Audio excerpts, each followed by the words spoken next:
All right, all right. Welcome back. Welcome back. Welcome to Just Logic episode. I believe this is 14, if I'm not mistaken. Man, I got a lot of episodes. It don't Man, matter. that's You it. know who it is. James Lomax, I'm your host, but you knew that already. We got a special one today, man. I'm excited about this one. I've been wanting to bring this brother on for a minute. Shut up, bro. I've been wanting to bring this brother on for a minute. Not only do I consider him a bro, like my brother, but he's a brother in Christ as well. And he just knows the game.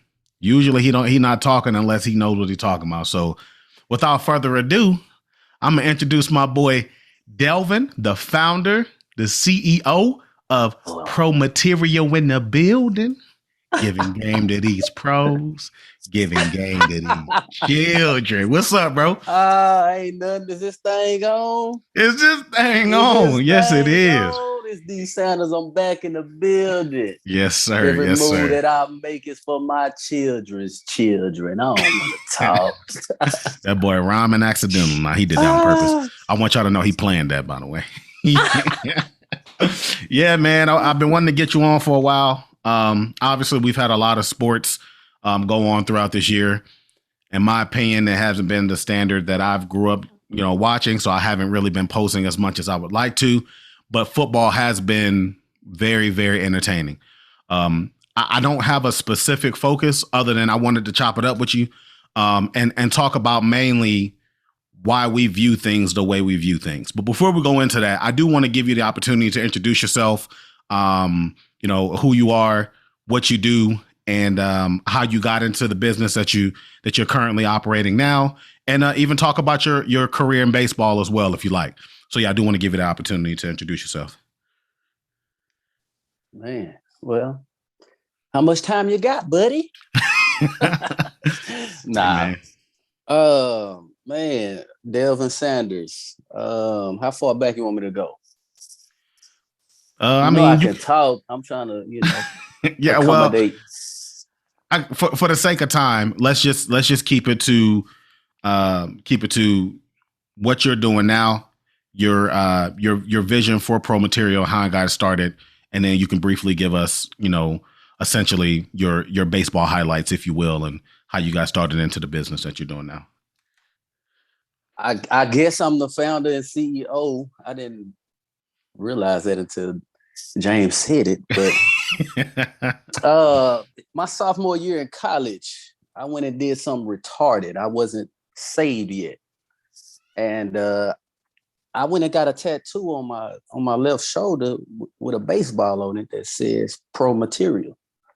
Because I believe that I was cut from that cloth. I was made from that material that pros are made from. And Okay. In high school, when I was 17, we was in football practice, and the Tampa Bay Rays were the Devil Rays then. That was their first or second year as an expansion team. They came and pulled me out of football practice and made the pipe dream a reality as far as being a pro and getting drafted and stuff like that. So even back then, I didn't realize. I knew I was good because the game came easy. Like baseball came easy. With football, you got to put that work in. Like the preparation for a game, you got to put that work in. You do. It doesn't matter how good or trash you are, you're going to put some work in all week. But when it came to baseball, we put in the work, but it came easy. And I didn't come from I went to Dallas Carter. We was known for football, basketball, and track nationally. But anyway. Okay. Nationally, our track team was national champs my senior year in the 4x2, 4x4. But anyway, but in baseball, people in the neighborhood didn't even know we had a baseball team. Little league wise, we played good ball all year. And but by the time we get to high school, baseball was like an afterthought. And I didn't know how good I was. I knew I was good because the game was easy. I didn't know how good because the guys that I'm playing with and against, we were not in a strong district. And my teammates are really playing because they have the ability to play, but we all play football. So they playing baseball in the off season just because they can play it. I got you. They can play it. So either they was hooping, running track, or some that, we grew up playing baseball, they played baseball. So relative to competition and teammates, it's like, okay, I know I'm pretty good. I just don't know how good. And sidebar, like when I'm teaching my kids now, and when they, usually when they're like 10, 11, 12, even younger, half the time I'm spending time teaching them how to believe in themselves. I teach them, through the reps, but I focus on their mental side as well. And I let them know, like, you got to understand, how long have you been playing ball? Okay, 3, 4, 5 years. How many people have you seen on the field that you feel like I shouldn't even be on the field with this guy? And they always say none. Absolutely, of course. And I tell them that because they always think, well, all the best players in the world is somewhere out there. I just haven't seen them yet. So I really don't think I'm that good because all the best are out there somewhere. No, they ain't. They are not. They're out there, but they still in your face too. And I'm showing them that you can compete with them dudes and you can actually ball out harder. It just take reps, understanding, stuff like that. So, I mean, I went through the same thing, when you don't have somebody to just really show you as a youngster on the baseball side, where you stand. And so kind of to rewind a couple years prior to that, I wanted to go see how good I was. And so when I was 16, my sophomore year, University of Texas they run camps all summer. So I said, well, I'm going to go to a camp. My high school coach gave me a pamphlet. And I guess he figured that if anybody on the team would go, maybe I would go. And I went. I was 16. The age group was from 13 to 18. And it was supposed to be their elite camp. It was the last one for the summer. It was their elite camp. So I said, I'm going to wait and go to the elite camp. I need to really see where I stand. And when I went, I think they do this in basketball too, Jane. They probably do it in football too. But in baseball, each position, like when you get your number, when you go and you do run a camp, they give you a number. Usually it's a 3-digit number. Yes. Each number, just like in basketball, the point guard is 1, shooting guard 2, 3, 4, 5. Yeah. Baseball, the pitcher is 1, catcher 2, first base 3, second base 4, third base 5, shortstop 6, left field, center field, right field 7, 8, 9. So I was a shortstop. So my first number is going to start with a 6. Let's just say if I'm the first guy to show up and I sign in, I'm 601. If it's 10 shortstops, the last guy is going to be 610. So whatever my number was at the time, we was there for a whole week, Monday through Friday. And by Monday evening, Tuesday morning, I was no longer 600 or 601. I was Sanders.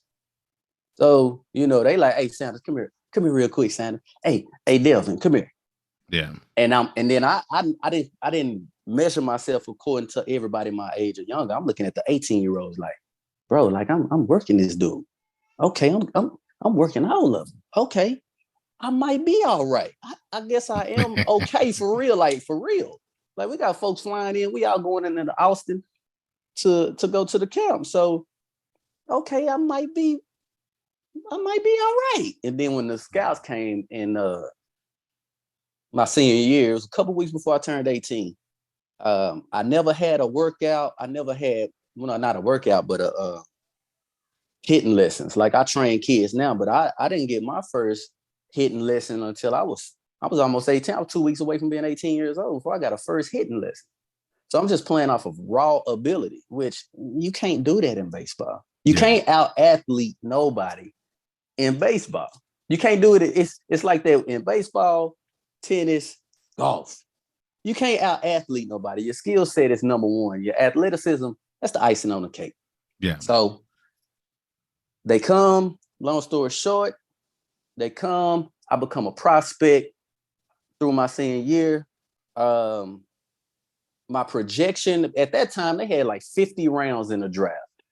My projection was like in the 40s. Like I was projected to be a late round. They was talking like 75,000.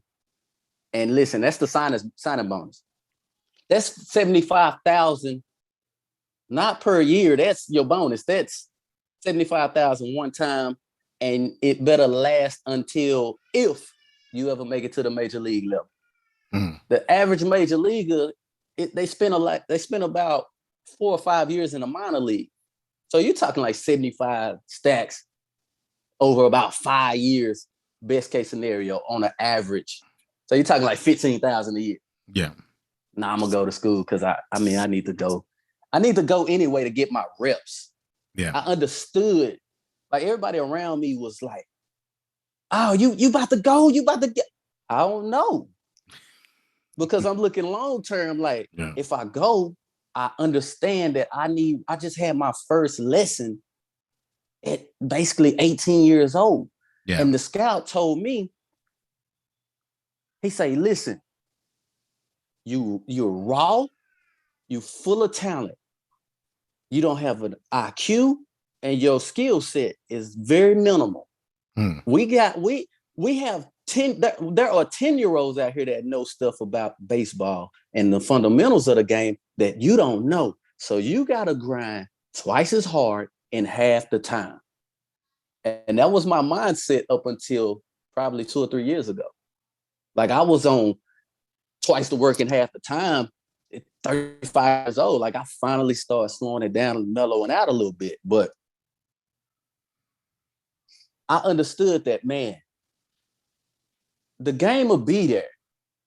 Yeah. If they draft me and they talking some real bread that'll make them really invest in me and just spend that time, why not? Yeah, of course I'm gone.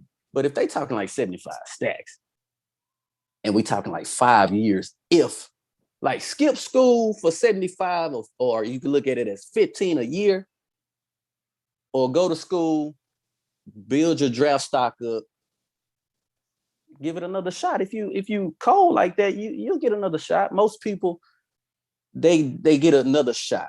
They call it being a draft and follow. You'll get drafted. If you decline it, they'll still follow you your next year. They'll still, I had a teammate. This boy was pumping 96. We 19 years old in the JUCO. How we got there? Let me not skip that part. But I didn't get drafted. So that option wasn't even on the table anymore as far as, am I going to go or what am I going to do? Well, I didn't get drafted anyway. But what they did was in baseball, in every other sport, like you don't become draft eligible until, like in football, you're not draft eligible till your third year. Yeah. In baseball, you're draft eligible out of high school. If you go D2, D3, NAIA, junior college. If you go D1, you got to stay 3 years.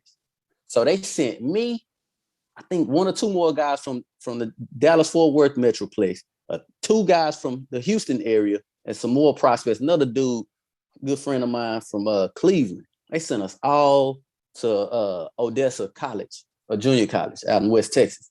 So we all can stay draft eligible. The plan was to get our stock up, then we gone. Makes sense. Long as we do what we supposed to do. It worked out for my guy who was pumping 96. This dude, he was a man child, bro. A real live man child. 6'4", 215. He was the best hitter on our team. We played 60 games. He hit 8 home runs. He hit 7 of them out the opposite field, the opposite way. That's hard to do.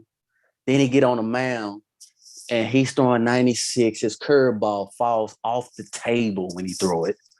And like he was just diamond in the rough, just different. So he got drafted out of high school in the 4th round, second pick of the 4th round.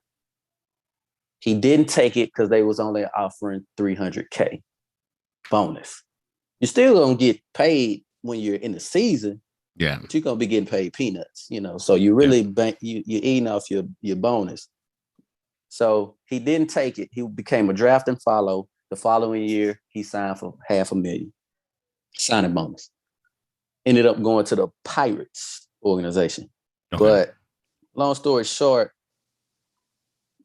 that freshman year in JUCO, it pretty much shaped my opinions, my mindset. It shaped everything that you know me of as of today.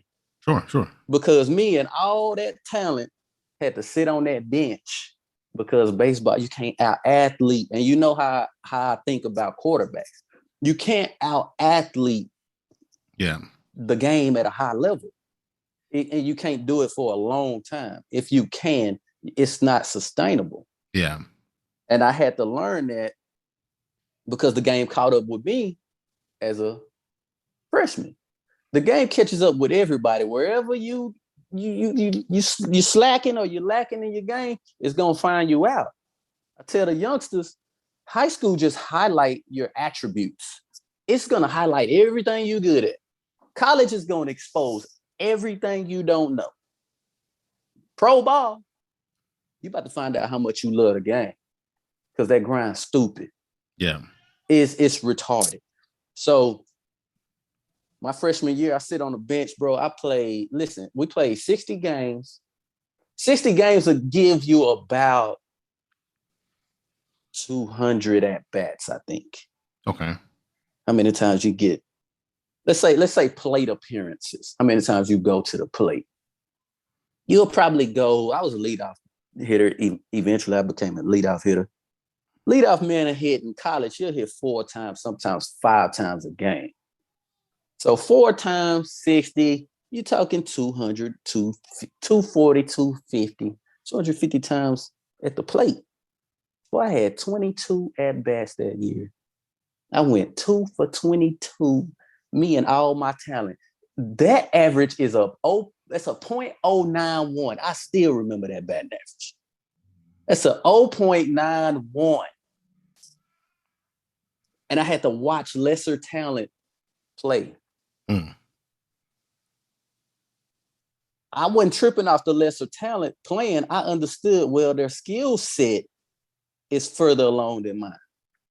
I just need to grind out, and I need to put in twice the work in half the time and just become a machine. So eventually, I didn't get drafted. I ended up transferring to Texas Southern down in Houston because they were firing our head coach if we didn't win the championship. We ended up going like regional. We went kind of far.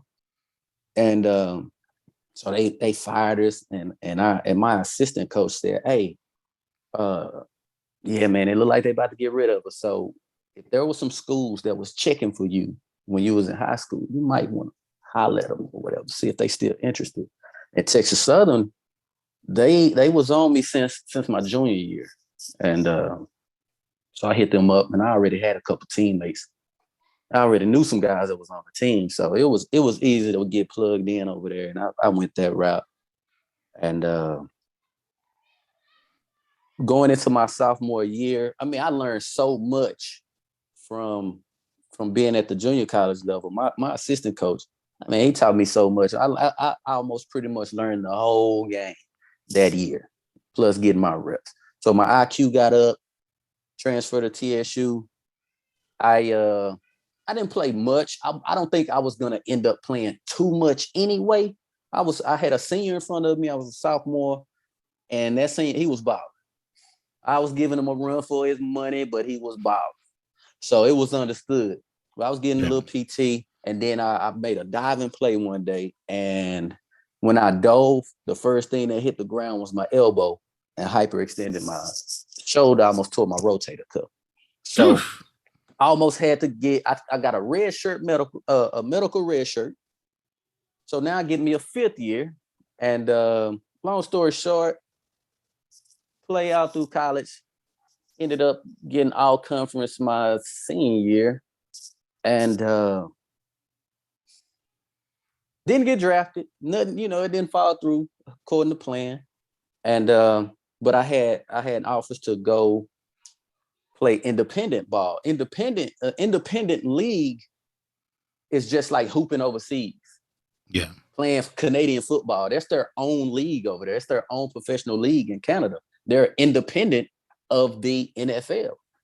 But That makes dudes sense. still come out of there. You know what I'm saying? Like the definitely. G League is affiliated with the Of course. NBA. Yeah. But you hoop somewhere else, they're not affiliated. They're independent of them. So we have those type of leagues in baseball. So I went that route. And my first year, bro, this is supposed to be the introduction. Why is it taking so long? It's like you said, you can talk, my brother. How much time you got, buddy? Hey, before we go any further, put a pin in that. Where are we at? We good. So TSU? No, we at getting drafted. But put a pin in that. I don't know if you are aware, but this podcast is brought to you by ProMaterial. Oh my God. It's smooth and basic and short sleeve of the long. The shorts breathe when they on. Oh my goodness gracious. Oh my goodness. And just for that, he probably never get back on the show ever again. Just for that. But no, I do want to pivot just a little bit. Go ahead. But I appreciate you sharing that, because I think it does give us it gives me definitely a perspective. I've heard a lot of this already, but it gives me a perspective as to, especially when we're watching sports, why you are as critical, if you will, on some or on the game in general as you are. There's no bias. There's no bias. I don't like the way he look. I don't like the way can you play the game at a high level? I'm gonna grade you the same way you gonna get graded when you go to the combine. Like, where's the emotion in that? Exactly. Either you do what you do or you don't. I mean, the emotion might be that, you might have a plug. You might have somebody that's gonna show you a little favor, but you still gotta perform. 100%. But the way I critique an athlete, or my opinion is formed, like I said, it all became from I learned early.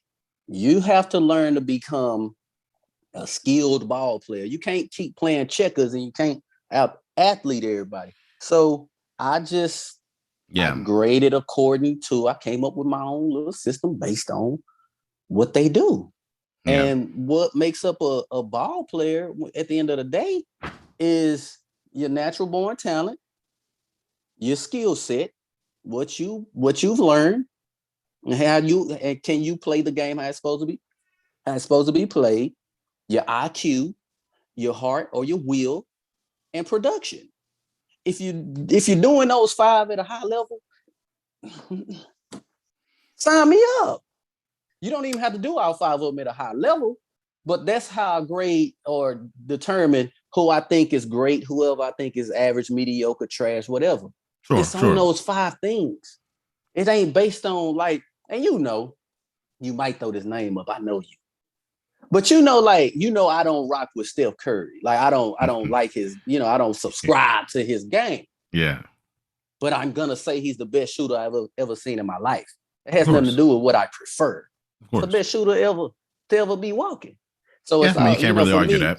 So it's just based on those 5 things and understanding that you might want to be an athlete, but you might want to get your IQ up, get your skill set up. And can we put it all together and get the production out of it too? I got you. So that's all. And that's a good lead way, or however you want to call it, good fork in the road. So the main reason why I wanted you to give us a little bit about your your story in baseball and how you got into it, and obviously now what turned into a business for you and it seems to be going pretty well, is because there's a lot of sports to watch, and to me the quality has diminished. Specifically for the basketball side of things, I think the quality has diminished. Not from a talent perspective, just from an overall, for like the things that were entertaining to me are no longer in the game as heavy, right? So we can pull up my favorite player of all time, Kobe Bryant. To me, he was, one of the most cerebral players of all time. Granted, he was a very selfish player. I liked that about him. He was a dog. I liked that about him. It resonated with me because, growing up in North Carolina, that's just what it was. It was on the basketball court and in life, it was kill to be killed. So everybody wanted to be the guy one-on-one, but everybody who wanted to be that put the work in. They didn't just bank off of just having the sheer talent. And that's why I always lean towards Kobe. Well, you don't really see that anymore. It seems like to me, talent is being more so the focal point for the overall game as opposed to those who have the IQs, and those who do have the IQs are starting to, they're on the tail end of their careers, i.e. the LeBron Jameses, the Kevin Durant's, those type of guys. So I guess my question to you would be, when you take a guy like, let's just say, for instance, LeBron James, right? We take a guy like LeBron James, right? Great, one of the greatest players example in the world to ever play the game, right? Like it's easy for me to buy into what LeBron's selling, because not only is he entertaining, but from an analytic like myself, he plays the game the right way. He plays the game the right way. He plays the game the right way. So emotions or whatever aside, forget LeBron the man. LeBron the player plays the game the right way. We don't know him. We don't know the man. We don't. From everything I've seen, I don't want to know him. Right? I don't. I don't want to know. Everything I'm seeing, I don't. Hey man, get out there and entertain me, bro. I didn't turn my TV on to watch you talk about Black Lives Matter. I turned my TV on to see you dunk on somebody. 100%. But anyway. But that leads me to my topic, right? There's a standard that, and we're just some dudes talking sports, man. Like we're nobody, right? But for us, for me, and I can say for us, because we view sports very similarly. I know for me, my viewpoint more so came from the standpoint of I was more talented in basketball than I was in football. I didn't have the frame for basketball, so I learned football. I didn't, bro. I mean, prior to me being 300 pounds now, I was a linky 180-pound guy my freshman year, right? But I didn't have the frame. I had the broad shoulders. I had the long arms. And any coach that I played for said, bro, you as talented as you are, your body is telling you need to play football. The moment I got into the gym, I went from 180 to 240 in a year. The moment, it's like my body was waiting for me to lift.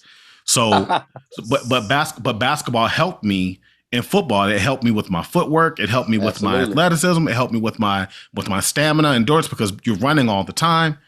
And that allowed me to approach football from a technical perspective, because I wasn't naturally talented at football. So that viewpoint for me, my sophomore, junior, and then senior year, ultimately when I started getting looks and I decided to choose music over football, dumbest thing I've ever done, but don't matter. Don't matter. But that I can't erase that part of me. That's how I view every sport I watch. And not to make it about anything else, but this is what the show, to me, this is what the birthplace of my show was about. Not only being logical, but also being founded in truth and founded in our faith, which is Christianity. Yeah. The word tells us, that God's logos is his logic. So if I'm watching a sport, I can only process it logically. Fan or not, I can only process it logically. And it made more sense for me. A plus B equals C for me when I play football. See, you're being logical, right? Right. Now. So that's just how I view sports. So if I see something I like, I can like it and still understand that logically he may not, i.e. Lonzo Ball versus LaMelo. LaMelo's clearly better. No one's going to argue that. He's clearly better, but I prefer Lonzo. Yeah. There's no shame in my game saying that. I can still have logic and still understand that I can be a fan of someone's game too. Right. So, but yeah, so there's that pro standard that I carry, and obviously that you carry. So when you're looking at the game now, what are some things that you like and what are some things that you don't like about the game of basketball right now? First of all, you already know I don't watch basketball. I watch LeBron James. I like basketball. I love football, and baseball was the passion. Yeah. So even in the 90s, I didn't watch basketball. I watched Jordan. I watched whoever the standard was. So would you say kept up with it? But would you say you indulge more in football than basketball? Absolutely. Okay. I pretty much kind of know. I pretty much still know what's going on. But nah, I mean, man, I watch LeBron James, bro. Okay. But anytime I watch any sport, I tell you this though. Anytime I watch any sport, I don't care if it's somebody. If we watch boxing, if we watch whatever it is, I don't have to know the individuals. If two people are competing against each other, the first thing I'm gonna look down at their feet. Whoever got the better footwork, oh yeah, he about to work that boy. Because your hands are only as good as your feet. Every sport is about hands and feet, unless we talking soccer. So if your footwork, your feet put you in position to make the plays, your hands makes the plays. So, I mean, that's one of the first things I look at. So if your foundation is mediocre or trash, then, if you got great footwork, say you can go. You're gonna go. That makes sense. So, that makes sense. But I will, to answer your question, I'm sorry for cutting you off. No, go ahead, man. The little basketball that I have watched. It's been tough this year, by the way. It's been real tough to watch this year. It's been, this the least amount of basketball I watched, too. It's the least amount that I've watched. And I usually watch a minimum of 40 to 50 games a year, a minimum. Oh. Yeah. The thing that the game, I'm cool with change. I mean, everything's supposed to change. Last days, knowledge is going to increase. As long as knowledge increases, things are supposed to improve. Yeah. That's called change. Yeah. So with basketball changing and folks saying, oh, they ain't tough like they was in the 90s. Well, they wasn't skilled in the 90s. Only the guards were really skilled like that. Yeah. You wasn't going to find Patrick Ewing facing somebody up, crossing somebody over, pulling up from three. Yeah. No, they finna be wrestling on the block. Playing high school girls basketball on the block. But I almost went a whole nother route. But but the difference is I understand that they've made it a world sport. It ain't just our game versus the world's game. So it's gonna be a little more finesse. It's gonna be softer. I understand that relative to the previous generation. But also, you can go on YouTube right now. I was telling a friend of ours, you can go on YouTube right now and Google, I think it's either Larry Bird or Magic. It might have been both of them. It was them 80s boys. Mm-hmm. They was talking about how soft the 90s hoopers were. It's still on YouTube.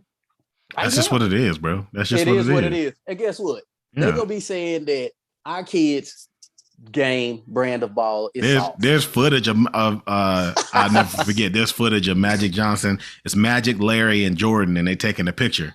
And then Magic jokes around and say, you can't get too close to Jordan. It's a foul. Oh, it's a foul. So that's just, it's like you said, man, the game changed, man. The game has changed. But some will say for better, some will say for worse. I think it changed for the better because now we get the opportunity to see everybody's true abilities, their true skill set, their IQ. It gives them the freedom to actually be the best athlete you can be. You can't really be that if we down low going. Since we can't dribble and we can't pass at a high level, we down here muddying the game up at that level. Yeah, I think where I agree and disagree to a certain extent. I think where I agree, obviously, the talent level is at an all-time high. Technology allows it to be that. But I think the downside of that is where talent has risen. Me personally, just from watching, IQs have decreased. Actually knowing the game is decreased because now as a player, I can rely on my ability to get me in the league. Right. Yeah. So these greats that we're watching. Right. And but you could say that about any era. And that's why I'd say I agree and disagree, because there's going to always be those guys that stand out. I.e., like even when LeBron and Kevin Durant and Steph Curry and those guys are gone, we got the next men up coming up now. You got Devin Booker, you got Luka Doncic, you got these guys who know the game and they're setting them right, and they set themselves apart from all of the others that are just purely relying on talent. But at least from me watching, it just seems that there's been so much more of a spotlight on talent alone that the guys that are the IQ guys aren't. Luka now isn't what Kobe was. Nah. Like, not, and I'm not talking talent for talent. I'm just talking just from the idea of, dude, we got a special player in our midst. And regardless of their record, we got a special player in our midst, and he's going to be great for a while. And his game is almost all predicated on talent because he's not athletic. I mean, on skill because he's not athletic. Skill. Right. So he's not athletic. And then, obviously you got a guy like Trey Young who came in extremely talented and finally started learning the game. So now you start to see the fruits of his labor. Mm-hmm. But and maybe this is just the nostalgia in me, but I remember seeing it being Kobe Bryant, and obviously there was a slew of guys that were talented in this era. I mean, yes, Steve Francis. You had a lot of guys that were talented. Tracy McGrady. I mean, everybody was balling. But like there was a highlight and a really good highlight on Kobe, and I kind of watched him. Obviously growing up, so there's a little bit of a bias there, but I feel like some of it has been watered down because everybody's talented. But not everybody is actually knows the game. So you get a guy like LeBron. LeBron's an anomaly. I get it. But you get a guy like LeBron or someone who has a high IQ. And I don't think people from an entertainment perspective can appreciate what they're watching because they're just only used to seeing talent. Yeah. And it's dumbing down the fan base. I remember going to a Laker game. They came in to Dallas to play. This is when D'Angelo Russell and those guys were there. That's how long ago it's been. Oh. And so I'm watching Brandon Ingram and young D-Lo, and they're doing their thing. They look good. You can tell they know the game. And there's a lady sitting next to me, and her husband's sitting next to her.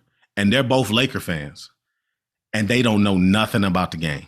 They're cheering. And I'm just thinking to myself, that's what a fan is, by definition. I guess that's what it is, man. But by definition. I guess for me, it was an eye opener. Maybe I'm just weird to where I just process the game differently. But to be able to have a conversation with somebody and them not really understand what they're watching, but and there was some good seats.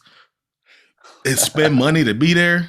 Like I couldn't put two and two together. I mean, I get it though. All the sports. The average fan, they just want to see the highlight reel 100%, all game long. They just see the result. Yeah. James Lomax sees everything that created that result. You without bragging at all, we're purists of our respective sports. Sure. We want to see the fundamentals, the IQ. We want to see everything. We want to see A plus B happen in order to get C. Yeah. We want to see that part. I think I can speak for you too when I say we get more excited when we see A and B get executed more 100%. Than C. 100%. We want to see, like when I watch a dude hoop and I see the actual cone drill work in the game, and he didn't throw that away for his natural talent just to make a play, and he don't forsake the game. Bro, you talking, bro, for real. I'm wired up. I see somebody run that route the way he's supposed to. He sit down on that thing, or if I see, you've seen how I react to Aaron Donald play the game. Yes, he ain't even got to be getting a tackle, and I'm getting hyped. Because you are seeing everything that's on a chalkboard, in a book, in practice, like on a dummy, walkthroughs, and it's being done exactly to a T at high speed. Ain't too many people can do that at high speed. They can do it at practice all day. They can do it at low level ball, but they can't do it at a high speed. 100%. And that's what get me and you going. 100%. It's the execution of all that planning. 100%. Not just the ball went in the cup, the ball went through the goal, or the ball was hit. Nah. Yeah. You know how you seen my Instagram. I'm talking about how you get to the baseball. 100%. Nah, we ain't just talking about the ball being hit. How you gonna actually get to it on a consistent basis?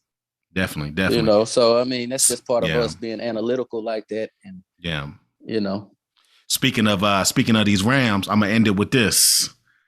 Who you got, man? Big game coming up. I got the Rams. What are we talking about? Okay. I got the Rams because they are, whether they win or not, they're a better team than that team. They are. The best team don't always win. That's established. That's understood. You're not gonna automatically win because you're the better team. However, I think they got the better quarterback. I think they got the better O-line. Like, dudes were bragging on the fact, and it's cool, they was bragging on the fact that Joe Cool got sacked 9 times against the Titans. Get sacked 9 times against Aaron Donald. Oh yeah, no, you ain't coming back. Let's see how that works. You ain't coming back from that. Let's see how you get sacked. That don't speak well of your O-line. Yeah. It speak well of Joe, but it don't speak well of that O-line. Oh yeah, they're definitely hurting there. They definitely hurting. Then that front four on the other side is who they are. Then you got Jalen Ramsey on the back end. You got, the coach McVay is, the whole thing. Then they in Hollywood, that's another can of worms. But I just think they're a better ball club. But they got to go out and execute like everybody else do. They do. They really do. I honestly, I won't think it. I'm gonna say it like this. I won't think it's strange if they beat them by 10 or better. 10 in the Super Bowl. That's how I feel about it. That's what I think. Well, as you know, and as a lot of my listeners know, I picked the Rams early. What's your reason? Matt Stafford. They had all of the pieces. They had a top 10 defense with Jared Goff when they got to the Super Bowl. As a matter of fact, they were ranked second in the NFL. Right. Offense, they were ranked second in NFL in defense, not just overall defense, but second and against the run and second against the pass. So they had a defense. They just needed somebody who can make plays, and Matt Stafford can make plays. So his career has been a great injustice because he's had to spend it in a garbage can. But it's hard, bro. Like I saw a video of Stafford going up to one of the Lions players. I can't remember who it was as a Ram. And he was like, hey man, I know. Cause at the time I think they were 2-10 in the season. Mm-hmm. So he was like, I know, man. I know it's tough. Hang in there. He just kept saying that, hang in there. But yeah, I think it would be cool to see him win it. I'm mad that the Simpsons prophesied against it. Yeah, they did that. They picked the Bengals. They prophesied, and the Simpsons got a good track record. But I'm with you, man. I picked the Rams. I picked them early. I'm sticking with them, even in the midst of all of the adversity of them looking bad, of Matt Stafford having two back-to-back games with 3 turnovers. I was still sticking with them. I'm glad they're in the Super Bowl, and I hope they win it. You good over there? I think your camera went out. Yeah, I'm super good. Let's go. Okay, I'm listening though. Okay. But that's pretty much it, man. So that's it, bro. That's it. We've been spinning for an hour, bro. You lying? About 40 minutes. That's Let's it, keep man. Going. Let's go. We just getting started. For real. But no, I feel like what I wanted, I got. I wanted people to hear your perspective. I wanted people to hear a little bit about Delvin that I've already known.